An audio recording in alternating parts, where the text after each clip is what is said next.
Él es el abogado, historiador y político chileno Gonzalo Arenas.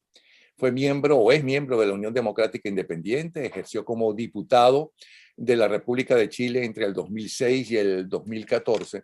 Y le he pedido que esté con nosotros porque uno de los resúmenes más claros, se ve que debe ser profesor universitario, catedrático y que ha dado clases a gente muy joven, más claro sobre por qué tienen ese éxito realmente, porque han tenido un gran éxito, ¿no?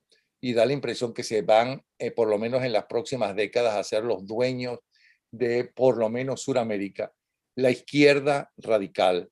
La izquierda radical.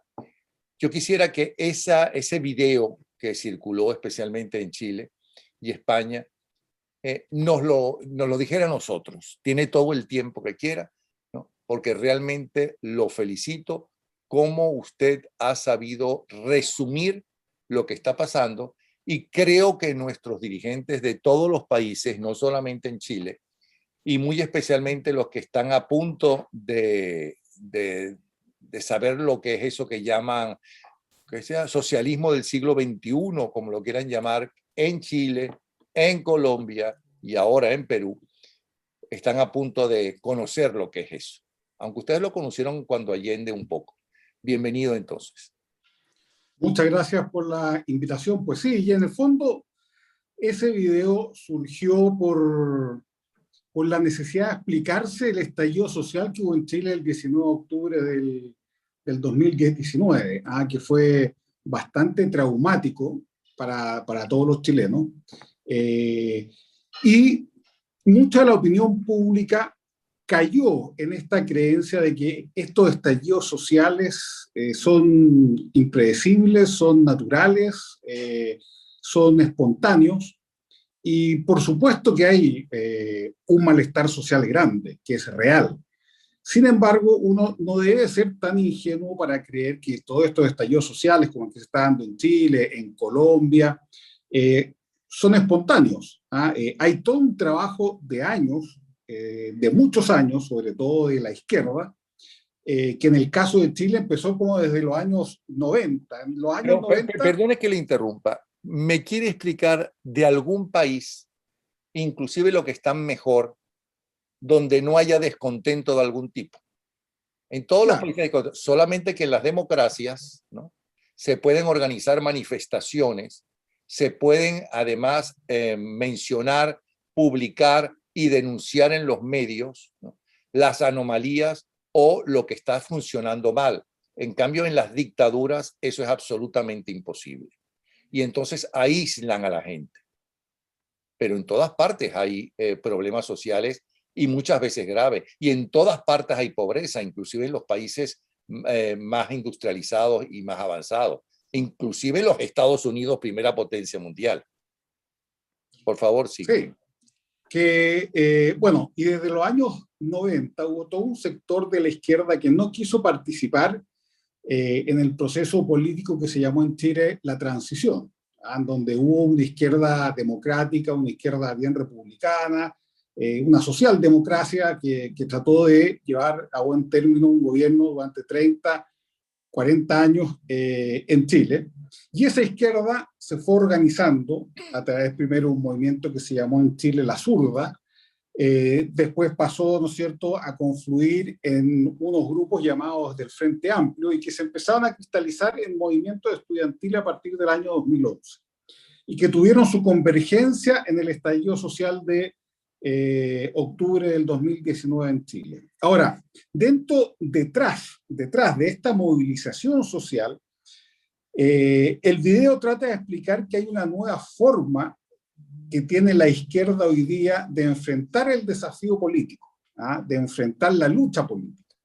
Y esa se ha nutrido principalmente de un filósofo argentino, Ernesto Laclau, ya fallecido, que pasó gran parte de su vida académica en Inglaterra, y su señora también, otra intelectual belga, aún viva, Chantal Mouffe, que en el fondo elaboraron lo que se llamó el populismo de izquierda. Fueron los primeros que le fueron dando contenido al populismo de izquierda, muy basado, por supuesto, en Gramsci, muy basado también en George Sorel, el uso de la violencia, etc. De esa beta intelectual es que se va formando lo que ellos llaman el postmarxismo. ¿Y qué es el postmarxismo?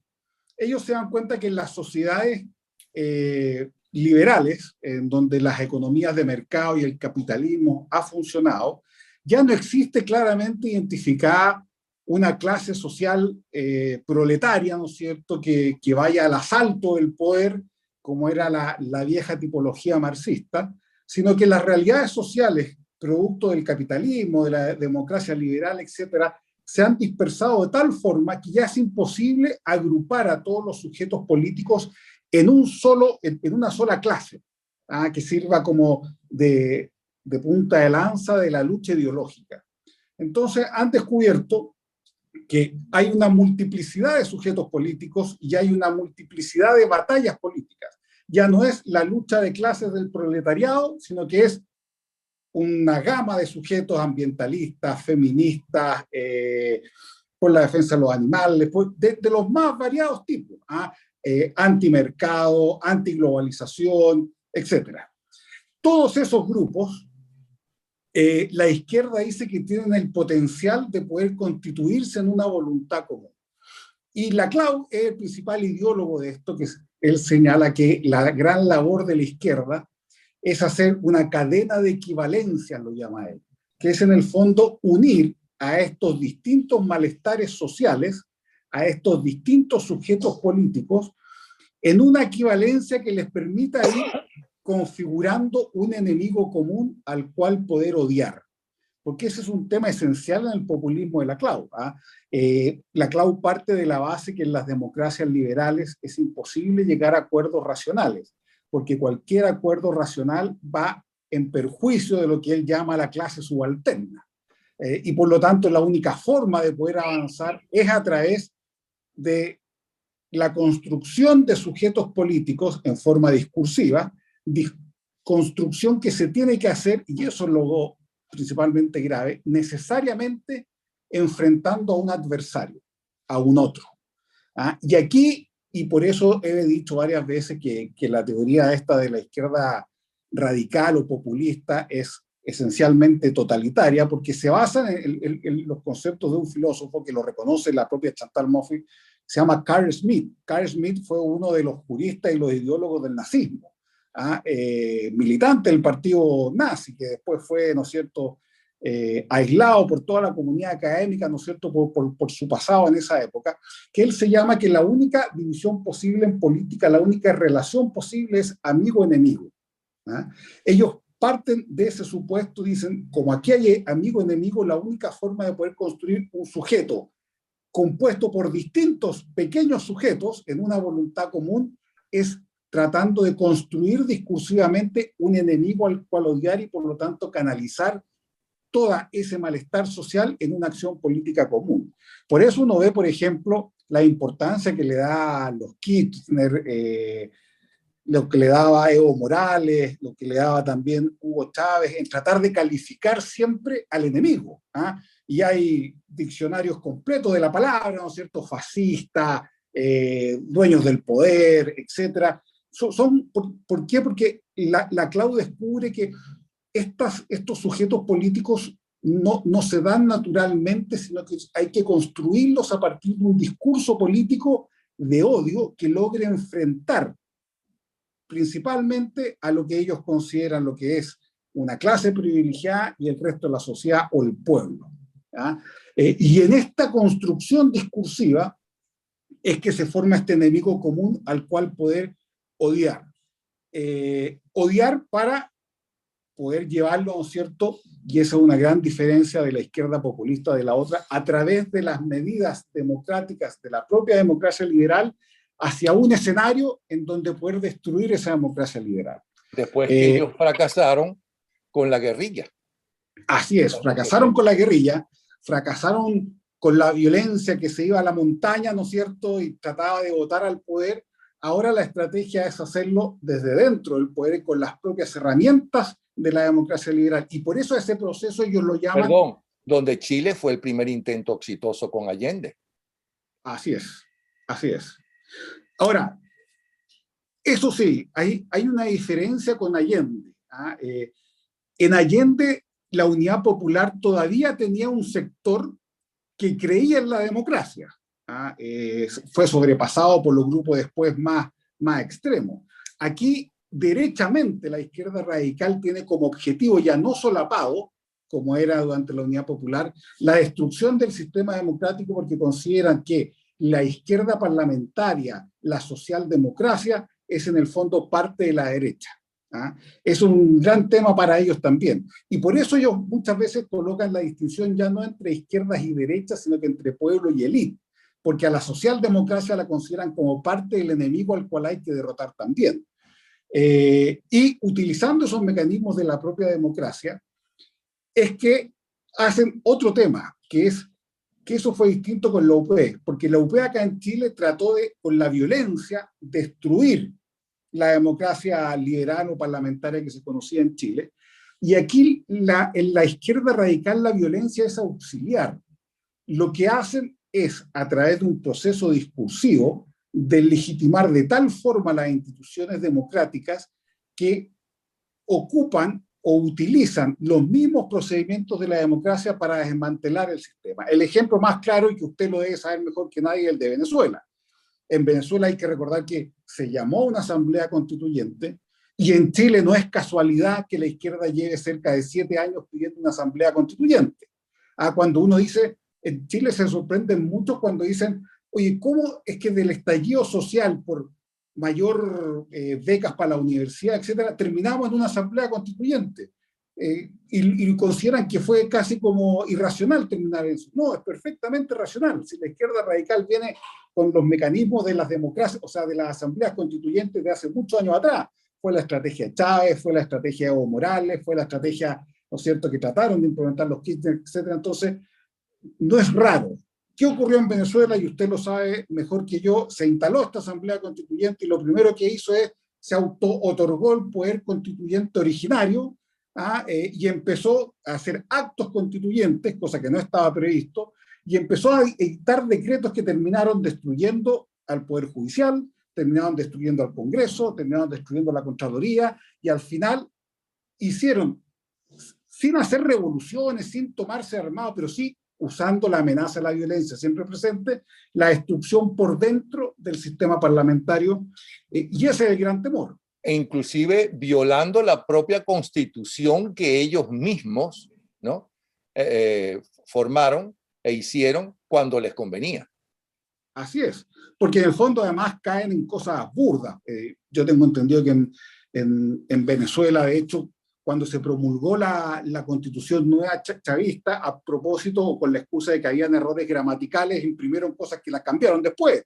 Entonces, son batallas para las cuales las instituciones democráticas liberales no están preparadas y la gente tampoco. Por ejemplo, lo que ocurrió en Venezuela, que cuando vino este asalto hacia la Corte Suprema, la presidenta de la Corte Suprema, yo tengo entendido que renunció. Renunció a la Corte porque dijo, bueno, esto no puede ser.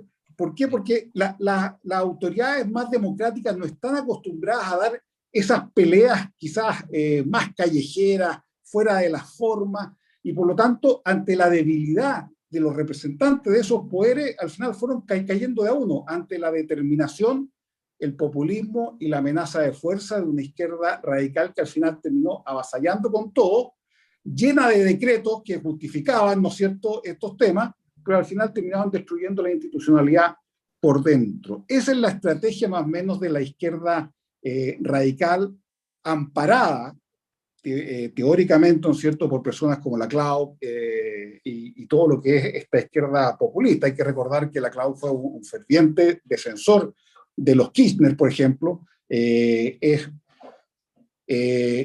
defendió públicamente, por ejemplo, la ley de medios de los Kirchner, que se trató para tratar de acallar al consorcio periodístico Clarín, cuando se hizo opositora a Néstor Kirchner y a Cristina Kirchner. Entonces, porque además todos tienen la misma lógica. empiezan destruyendo lo que son la separación de poderes y después con esa misma capacidad empiezan a atacar a la prensa, empiezan con la excusa de evitar los monopolios periodísticos, con la excusa, ¿no es cierto?, de que esta cultura corporativa que va contra el pueblo, todo se reviste de un aire o de un barniz democrático institucional, cuando en realidad lo que es son golpes de Estado camuflados, son ataques a la libertad de prensa camuflados, y al final el señor Laclau era eso, patrocinó y fomentó.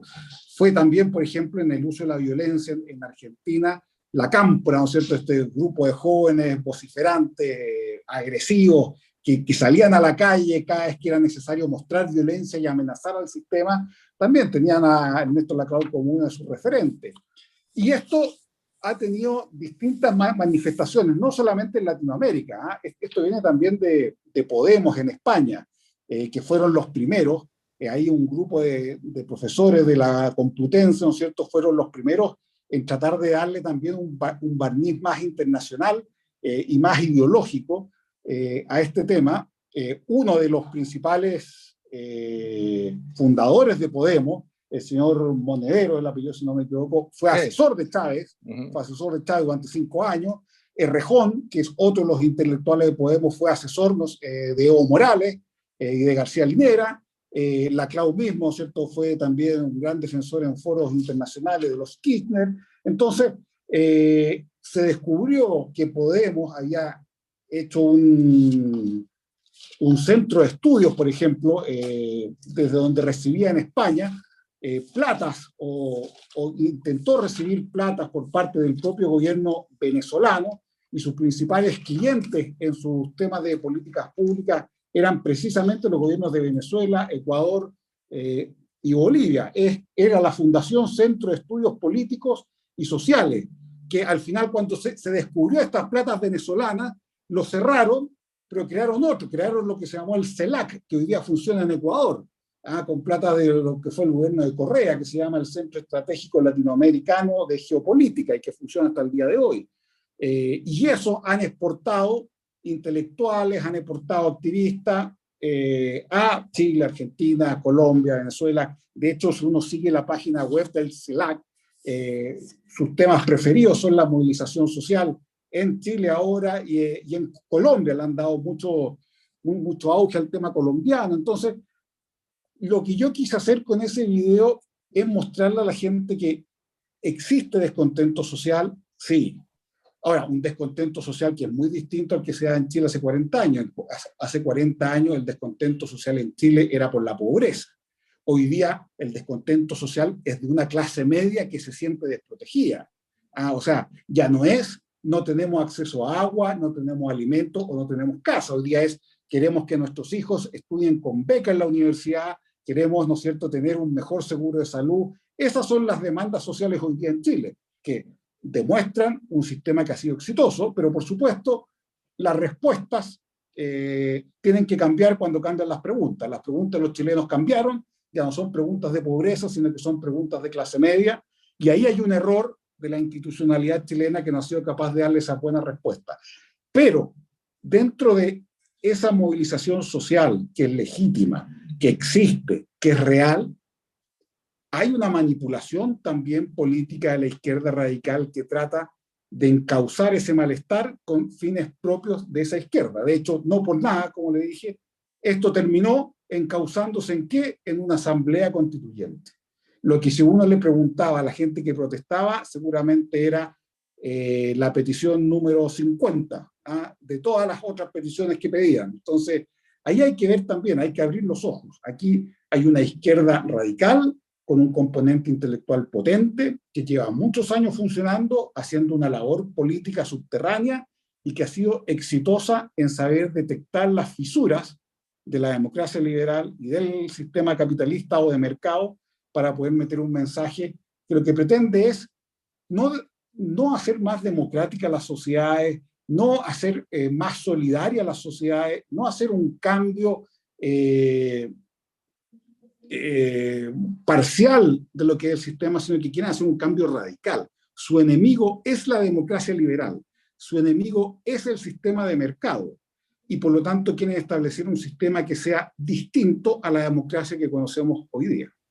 Ahora, ¿cómo se le dice a la dirigencia política y a la dirigencia tanto europea como norteamericana que esa es la realidad de hoy, que el mundo cambió, que la izquierda se actualizó mucho más rápidamente y que trabaja más coherentemente y unida, ¿ok?, que los demócratas, tanto del centro derecha como de la centro izquierda?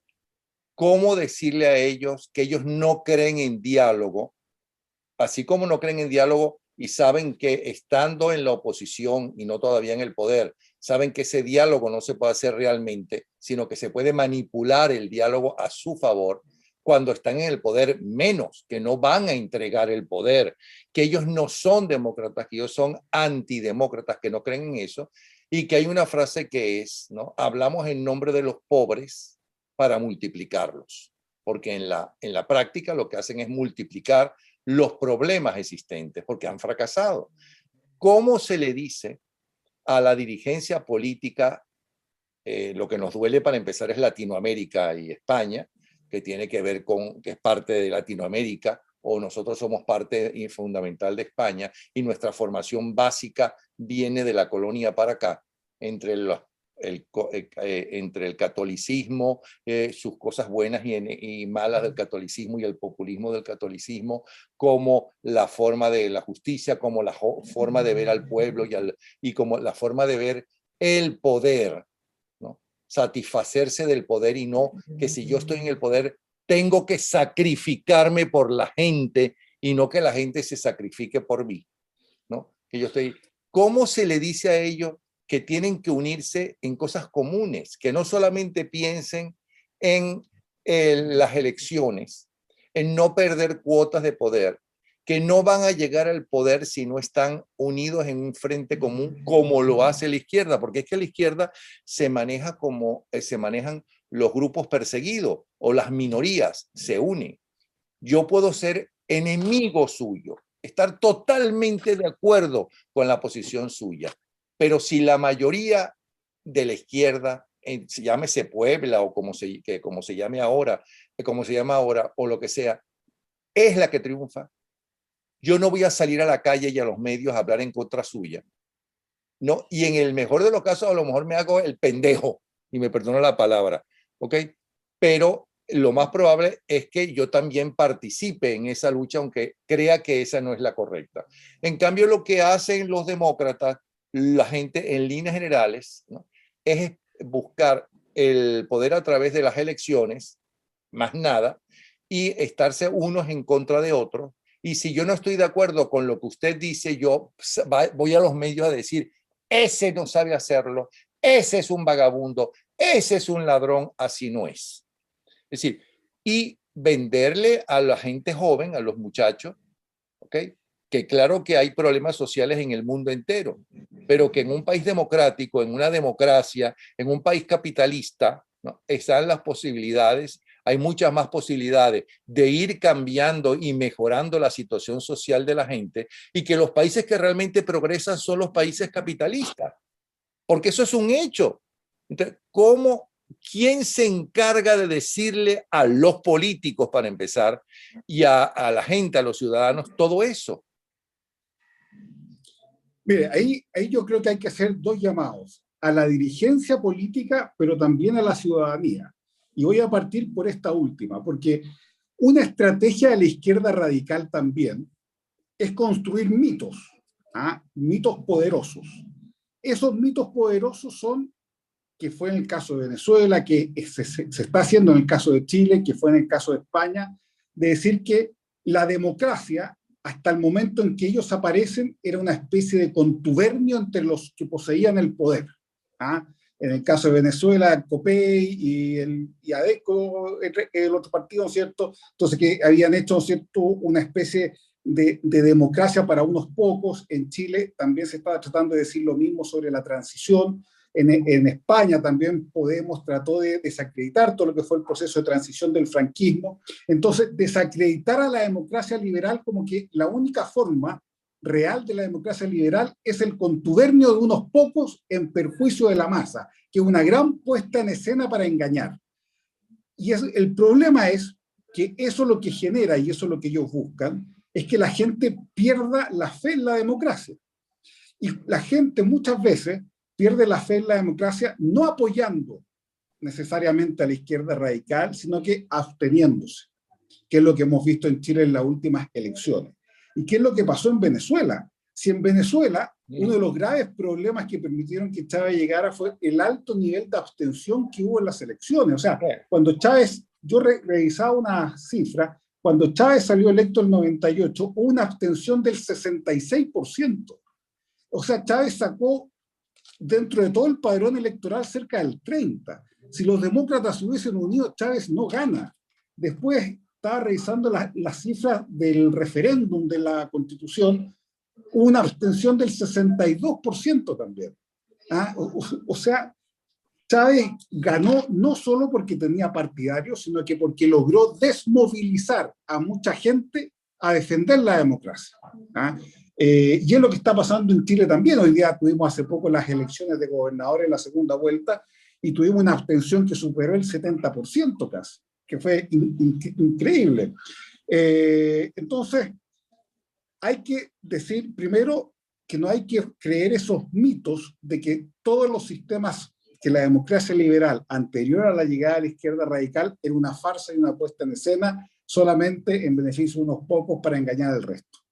Al menos en el caso de Chile, las cifras demuestran que en los 30 años que fueron desde 1990 hasta la fecha, ha sido el periodo de mayor crecimiento en la historia de Chile, de mayor superación de la pobreza en la historia de Chile. Hay más de 1 millón de universitarios hoy día en Chile que son la primera generación de sus familias en entrar a la educación superior. O sea, hay logros sociales gigantescos. Como sucedió en los mejores años, en los 30 primeros años de la democracia venezolana, que claro, el país creció como nunca, un país que es verdad que venía creciendo desde la época de López Contreras con el petróleo y demás, pero en construcción de viviendas populares, en infraestructura, en multiplicación de la educación, masificación de la educación, construcción de hospitales, de escuelas, nunca como en esos primeros 30 años. Claro, entonces la gente olvida rápido eso y se queda con ese mito. ¿Por qué lo olvidan? Porque por otro lado, también las izquierdistas cuando lleguen al poder, ¿okay? Estas dictaduras de izquierda, todos sus fracasos tienen un culpable. El culpable es el imperialismo yanqui. Ellos son los culpables de todos sus fracasos. ¿Okay? Pero ¿por qué la gente lo cree y por qué la dirigencia democrática no responde a eso? Bueno, ese es el otro tema, el llamado a la dirigencia democrática. Primero, uno debería decirles que no se hagan parte de los mitos y de atacar la propia democracia. Hay que querer la democracia con todos sus defectos. Y lo que ocurre muchas veces, los propios dirigentes democráticos se autodeslegitiman, porque sienten que tienen que dar excusas por lo que se ha hecho. De hecho, aquí en Chile tuvimos a los dirigentes de la izquierda democrática, la socialdemocracia, cuando surgió el fenómeno del Frente Amplio, muchos corrieron a criticar los últimos 30 años de la transición donde ellos habían sido los protagonistas. O sea, se avergonzaron de lo que habían hecho porque veían una movilización social que no sabían procesar y por lo tanto esa tentación siempre del político de izquierda y derecha de subirse a la ola, sea la ola que venga, pero hay que subirse. Bueno, no todas las olas terminan bien y hay muchas olas que terminan matando el propio sistema. Entonces, ahí llamar a la responsabilidad. Es decir, no hay que sumarse a todas las críticas de la democracia porque es muy fácil insultar la democracia, es muy fácil mostrar sus defectos. Le voy a dar un ejemplo de nosotros. Chávez Frías sí ganó en las primeras elecciones. Por esa enorme abstención, lo que ganó fue la abstención, pero ok. De todos los votos, el que tuvo mayor votación, como usted dijo, exactamente es ese.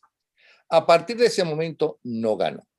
Es verdad que cuando llega a la presidencia tuvo un 80% de gente que respaldaba la posición de que ojalá lo hiciera bien. Y eso fue cayendo y ya en la segunda elección él hizo trampa y lo perdió. Pero ¿qué hizo la dirigencia política por años y por no decir por lo menos década y media? estamos subiendo, vamos a poder posiblemente ganar. Entonces, el dirigente del que fue el principal partido de oposición, el del principal partido en la democracia venezolana, invita a mi esposa a una reunión. Ella se sienta atrás porque no quería participar, pero fue allí y la llama. Y le dice, venga para acá, señora Sago, siéntese aquí con nosotros. Y me dice, ¿qué opina usted de lo que pasa? Y ella le dijo una gran verdad. Le dijo, hay una cosa que yo no entiendo de usted. ¿Por qué? Que no es verdad, pero aunque fuera verdad, cuando un dirigente político dice que no está ganando, que no tiene posibilidades de ganar, cuando un dirigente político dice que la oposición, y en este caso un dictador en ciernes, todavía Chávez no era el dictador en lo que se convirtió después, está ganando, si además ustedes saben que es mentira, ¿no? Hasta ese extremo se llegó en el país. Y cuando hubo un vacío de poder, ¿okay? Porque eso lo dijo el Tribunal Supremo de Justicia, ¿no? Y Chávez tuvo que salir de Miraflores con el rabo entre las piernas, ¿no? Y llegar hasta Fuerte Tiuna. No hubo dirigentes políticos que estuvieran allí presentes, excepto uno o dos, ¿no? Para formar el nuevo gobierno. Porque no los llamaron, cuando su obligación era estar allí. Entonces, ¿qué pasa con la dirigencia política nuestra, la actual? ¿Dónde están esos grandes dirigentes que tuvimos todos los venezolanos durante tanto tiempo? Todos los latinoamericanos, porque en toda Latinoamérica hemos tenido grandes dirigentes, los europeos también tuvieron grandes dirigentes. ¿Dónde están hoy en día esos dirigentes? ¿Qué está pasando? Bueno, hay todos estos movimientos pueden surgir también porque efectivamente los demócratas se avergüenzan, retroceden y se colocan débiles, ¿ah? Débiles en creer en sus credenciales democráticas, débiles también en dar las peleas de frente. A mí me sorprende, por ejemplo, que siempre la primera reacción muchas veces de ciertos políticos, o no políticos, pero sí de personas que cumplen un rol político, como jueces, como contralores, etc., su primera reacción es renunciar, ¿ah? Como símbolo de protesta. Pues ese es el mejor favor que se puede hacer a la izquierda radical, ¿ah? Ellos no tienen la misma, ¿cuál es la palabra que podría ocupar? La misma decencia democrática, que los que están en democracia hoy día, en el sentido de que no hay una tradición republicana a los cuales ellos se sientan deudores, al contrario, la consideran parte del enemigo.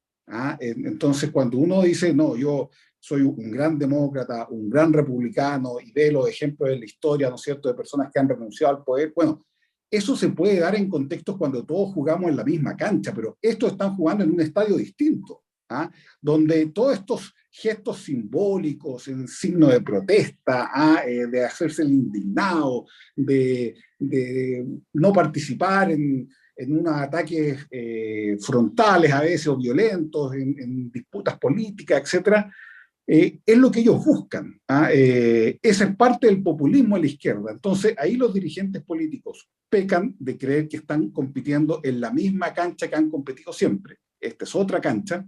Y por lo tanto, que los enemigos no son los mismos. El enemigo ya no es el partido de centro izquierda, el partido de centro derecha o el partido de centro. La división es demócratas versus personas que no creen en la democracia. Y lo otro también es que... O sea, ya no se trata de derecha e izquierda, se trata de demócratas y enemigos de los demócratas. Así es. Esa es la gran diferencia. Y eso es lo que cuesta muchas veces a la dirigencia que tenga en claro. Y demostrarles también que la izquierda radical, a diferencia de la izquierda marxista o leninista, no hace asaltos al Palacio de Invierno, ¿cierto?, de un día para otro. No es la gran batalla final que se va a dar en un día. Ellos perforan la institucionalidad democrática paso a paso, y por eso nunca van a mostrar todas sus cartas desde el principio. Aquí, por ejemplo, tenemos un candidato del Partido Comunista, el señor Jadwe, que cuando era alcalde, porque era alcalde de una comuna muy popular aquí en Santiago de Chile, tenía un discurso muy radical y ahora empezó, ¿no es cierto?, a mostrarse de una capacidad de consenso, de acuerdo, y sacaron, y circuló aquí mucho, unos videos de Chávez de su primera campaña, cuando decía, yo no voy a expropiar nada, yo voy a hacer, oye, era un socialdemócrata, pero cualquiera. López Obrador candidato, Chávez candidato que llegó a decir que sí, que Fidel Castro era un dictador, Claro, claro. hasta que empezó a tener el poder, porque inclusive cuando llega al poder, fue hasta Wall Street a tocarle la campanita, ¿no? A los representantes ¿cómo se llama? De Wall Street, y fue hasta donde Tony Blair y decir que él estaba en la tercera vía y que su nuevo gran amigo era Tony Blair, ¿no? Y que Claro. tenía 3 amigos en el mundo, todos ellos 3 grandes empresarios venezolanos. Igualito hasta que van tomando poco a poco el poder. Así es. Entonces, que los demócratas y la gente también tenga conciencia que jamás van a mostrar todas las cartas al principio y que esto es un proceso lento que va poco a poco, va escalando, y lo que aparecía absurdo al principio, después ya se empieza a poner razonable y después pasa a ser casi el sentido común. Entonces, ahí hay que ser cuidadosos. Yo también hice un video que lo llamé la usurpación constituyente, porque aquí en Chile, bueno, se eligió una asamblea constituyente, los partidos tradicionales quedaron bien poco representados, hubo mucho independiente y independiente de izquierda, y uno de ellos formar lo que se llama la lista del pueblo, que es una izquierda radical, y la primera propuesta decían que para asumir sus cargos en la constituyente es que exigían que fuera un poder constituyente originario. Eso no es casualidad. Eso es un libreto que está archi repetido y conocido, y por lo tanto, después y aquí hubo gran escándalo diciendo que era originario, etcétera, ya, pero en 2 meses más el ser originario ya no va a ser motivo de escándalo, y por lo tanto vamos a pasar a otra fase, que es la convención constituyente puede influir en otros poderes del Estado, cosa que en Chile estaba prohibida, en Venezuela también estaba prohibida, pero es un paso más. Van a haber escándalos, protestas, etcétera, pero después ya se va a dar por natural que en realidad puede regular otros poderes del Estado. Y así va avanzando paso a paso y se va develando, ¿no es cierto?, esta planificación total que no es de reforma, que no es de mejora del sistema, es terminar con este sistema y construir otro. Por lo tanto, la gente tiene que tener, y los dirigentes políticos, conciencia de que no están jugando en el mismo estadio que han jugado siempre, sino que este es otro estadio. ¿Y usted no cree que los ciudadanos y los dirigentes políticos, ¿no?, tienen que aprender de lo que nos pasó a nosotros, que éramos la democracia más antigua, con más años, mucho más que la chilena, que tuvo muchos problemas, ¿ok?, de América Latina, y nosotros decíamos, es que nosotros no somos Cuba. No, nosotros no vamos a llegar a eso porque nosotros no somos Cuba.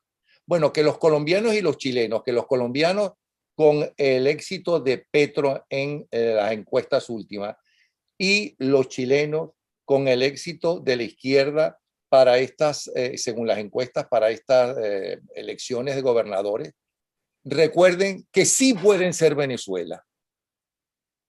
Tal cual. Tal cual.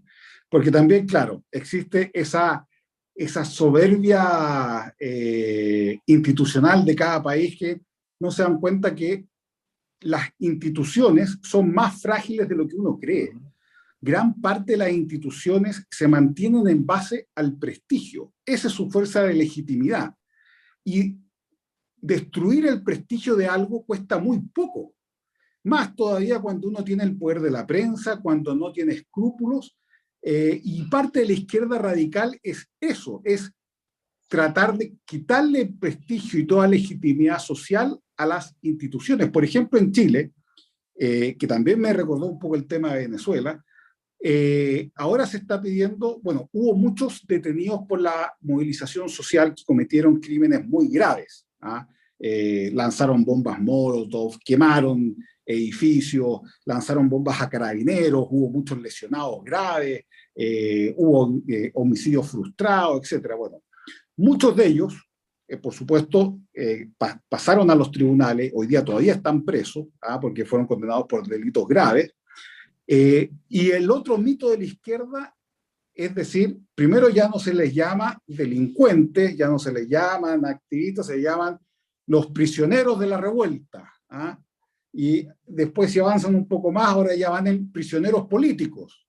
Un señor que saqueó un supermercado, ahora es un prisionero político. Entonces uno dice que la justicia ahora está buscando venganza, que la justicia se ha ensañado, o sea, tratan de deslegitimar la función de los jueces. Es decir, que cualquier sentencia es una sentencia que es parte del sistema represor, ¿no es cierto?, en contra del pueblo, y así van minando. Tiene, claro. Exacto, y así van minando la credibilidad de esas instituciones, y la ciudadanía después, cuando ya están desacreditadas, no mueve ni un dedo cuando caen.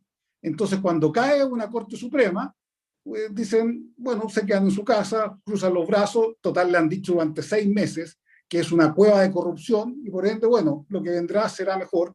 Lo mismo pasa con el Congreso. Entonces, la legitimidad democrática tiene esa fortaleza, que a su vez es su debilidad, de que se legitima socialmente a través del prestigio. Y el prestigio con la izquierda radical cuesta muy poco perderlo, porque además son especialistas en un lenguaje y en un discurso de odio que cala muy bien, que conecta muy bien, y un discurso bastante irresponsable también. Que ese, por cierto, es el poder de las instituciones norteamericanas, que por mucho que traten de desprestigiarla, es un poder, y es muchísimo más difícil para estos radicales cambiar el sistema norteamericano, que no han podido. Pero lo que es cierto es que por siglos esta fue la era, o como se quiera llamar, judeocristiana. Palabras más, palabras menos, el propio Papa dijo que estaba finalizando todo esto. ¿Okay? Uno siente que China es primera potencia mundial, y si no lo es, lo va a ser muy pronto. ¿Okay? Que esa mezcolanza de la dictadura política del Partido Comunista, ¿no?, y un capitalismo salvaje, ¿okay?, es lo que va a dominar Occidente. ¿Hasta qué punto usted cree que eso puede ser una realidad, y una realidad muy cercana? Bueno, hay toda una teoría que yo la he estudiado poco, pero me hace sentido, y que es la influencia también de países como China o la Rusia de Putin, ¿no es cierto?, en áreas donde los recursos naturales son importantes.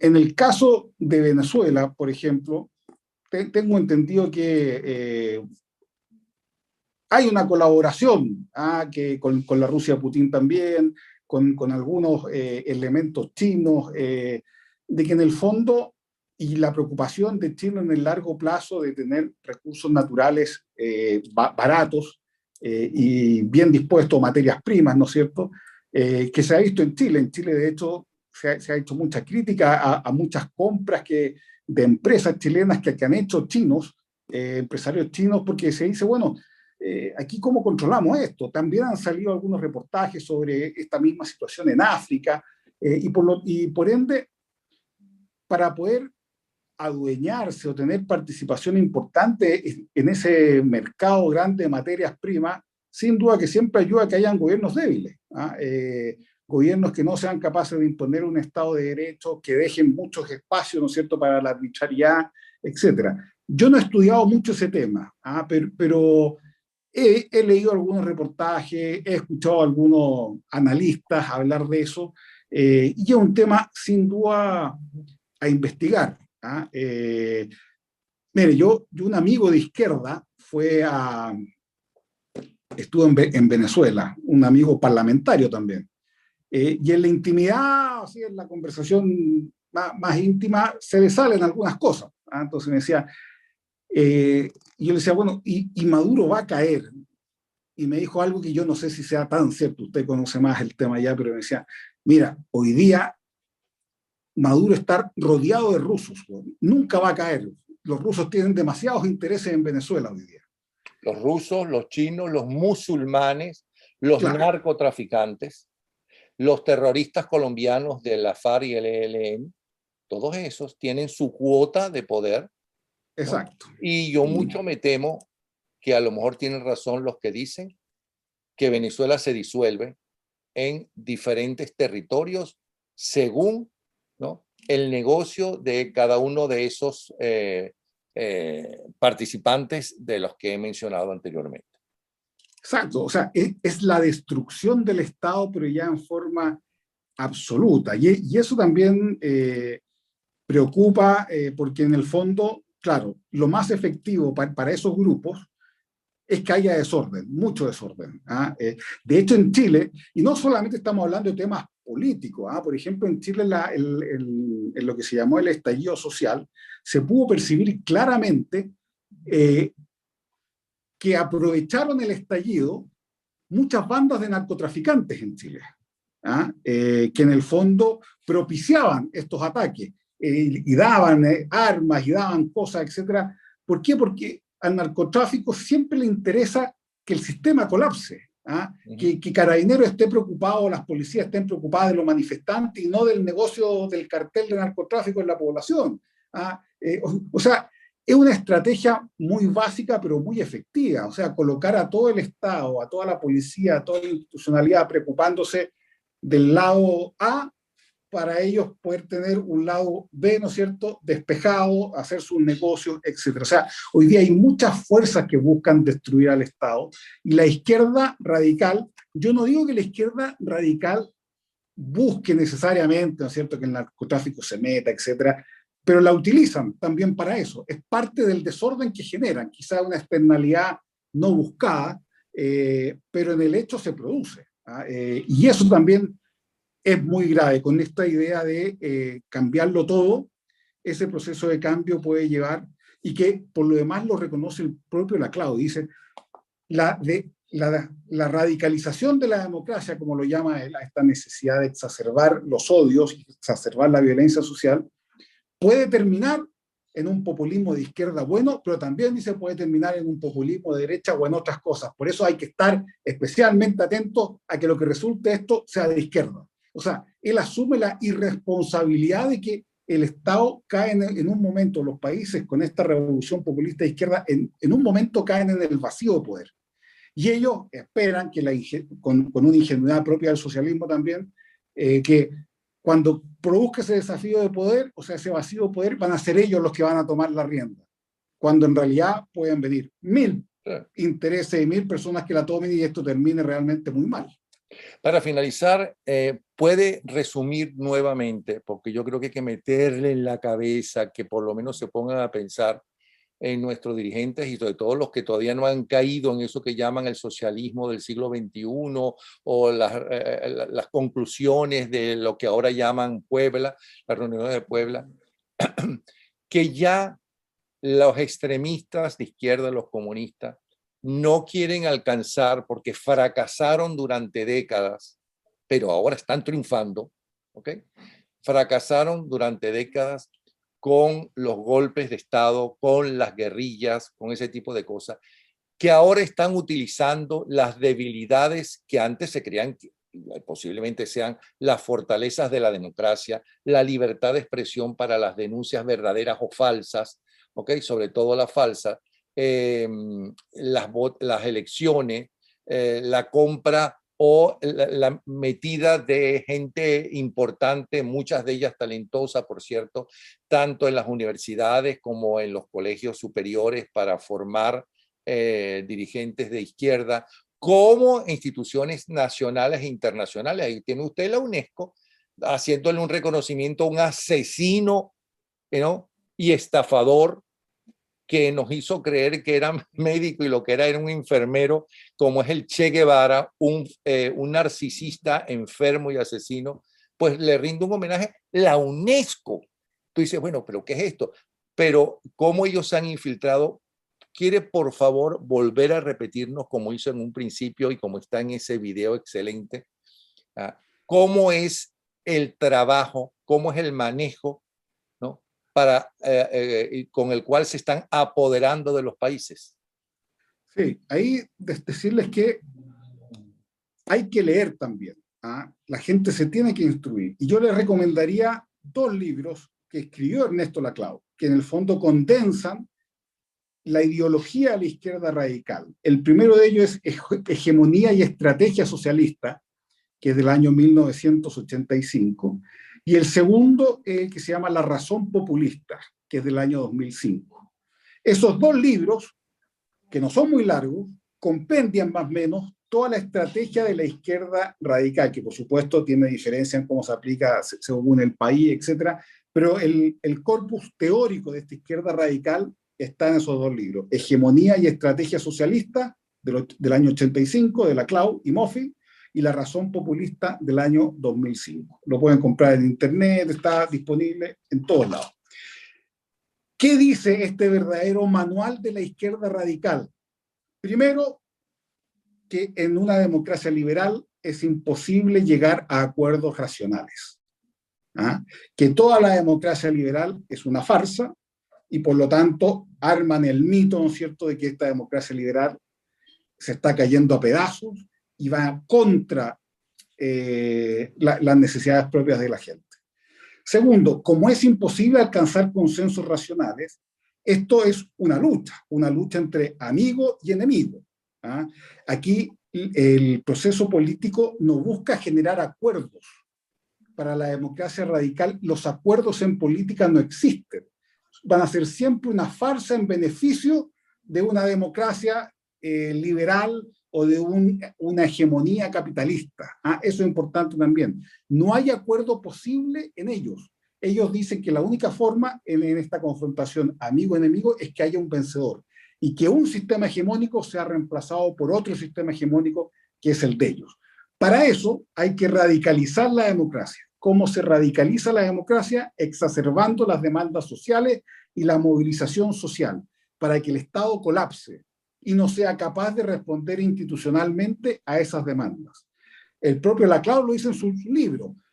Si el Estado es capaz de procesar las necesidades sociales de a una, esto no se puede hacer. Por lo tanto, hay que colapsar al Estado y hacerlo incapaz de responder. Y ante esa incapacidad es donde se produce lo que él llama la cadena de equivalencias, ir sumando a todas esas demandas sociales insatisfechas, coordinándolas hacia un objetivo común, que es no un programa de gobierno, sino que es un odio, es un adversario al cual derrotar. Y por eso esta construcción discursiva del enemigo, esta construcción discursiva de a quién hay que odiar.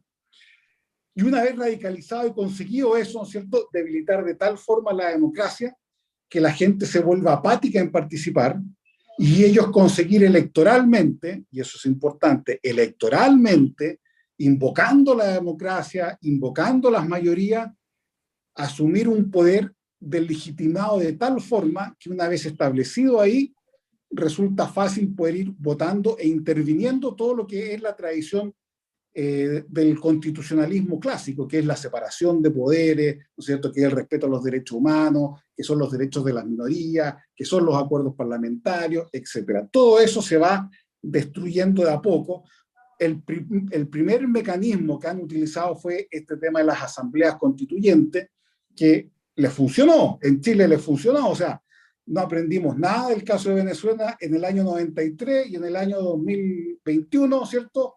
Tenemos hoy día, 2003, o sea, tenemos hoy día una asamblea constituyente en Chile que tiene algunos visos de seguir el patrón que ha seguido otros tipos de asambleas constituyentes, como fue el caso de Venezuela y fue el caso de Bolivia también. Entonces, hay un libreto escrito, y ese libreto hay que ser capaz de hay que conocerlo, para eso hay que leerlo, y sobre todo es importante decir que se construyen realidades y mitos que son funcionales a la izquierda y no hay que ser tontos útiles, como se dice en Chile, de esos mitos. El mito que toda la democracia, antes que llegaran ellos, ha sido nefasta, que todo ha sido un contubernio, que todo ha sido para privilegiar a unos pocos, es un mito. Que no hay una preocupación real de la dirigencia por los más pobres, que todo es una corrupción, que todo el sistema está podrido. Eso es un mito también que se construye, que se desprestigia, porque necesitan instituciones débiles, porque cuando las quieren votar, nadie salga a defenderlas. Y lo otro también, que reivindican la violencia, a diferencia de la socialdemocracia, como un arma legítima, pero marginal. No son la guerrilla, pero sí son la movilización social, sí son las funas. Aquí, por ejemplo, en Chile hemos tenido grupos de ciclistas, por ejemplo, que dicen somos una ONG de ciclistas por el futuro, que han atacado sedes de partidos políticos. O sea, eso es un símbolo de atacar la sede de un partido político con violencia, es decir, no creo en nada en la democracia. Bueno, aquí en Venezuela estaban los motorizados. Es que la historia se repite. Lo que no entiendo es por qué los pueblos no se dan cuenta, pero eso ya sucedió en tal sitio y en tal sitio y en tal sitio. Es que como usted bien dice, es que nosotros no somos Venezuela, es que nosotros no somos Colombia, es que nosotros tenemos una tradición democrática, no sé. Bueno, cada país inventa los mitos. En Chile, durante todo el siglo XIX, Chile se creyó el mito que éramos los ingleses de Latinoamérica, que éramos la excepcionalidad, estabilidad en Latinoamérica. Y la gente cree esos mitos y cree que no les va a pasar esas cosas, y al final nuestros países son mucho más parecidos de lo que uno cree, y la izquierda actúa con la misma lógica en todos lados y resulta en todos lados. Por lo tanto, es importante estar alertas porque y eso es un mensaje que yo siempre mando al final, esta es una ideología totalitaria. No es una forma de democracia distinta, no es una forma, ¿no es cierto?, de democracia alternativa, es una ideología totalitaria que busca imponer una hegemonía de izquierda a la cual nadie puede escapar. Y ese quizás es el mensaje más importante sobre todo, que para que esto ocurra se requiere la complicidad no solamente de los políticos, sino que también de la ciudadanía, de la abstención. Cuando la gente no va a votar, le deja la cancha libre, ¿no es cierto?, a estas posturas más radicales. Cuando no van a votar en una democracia.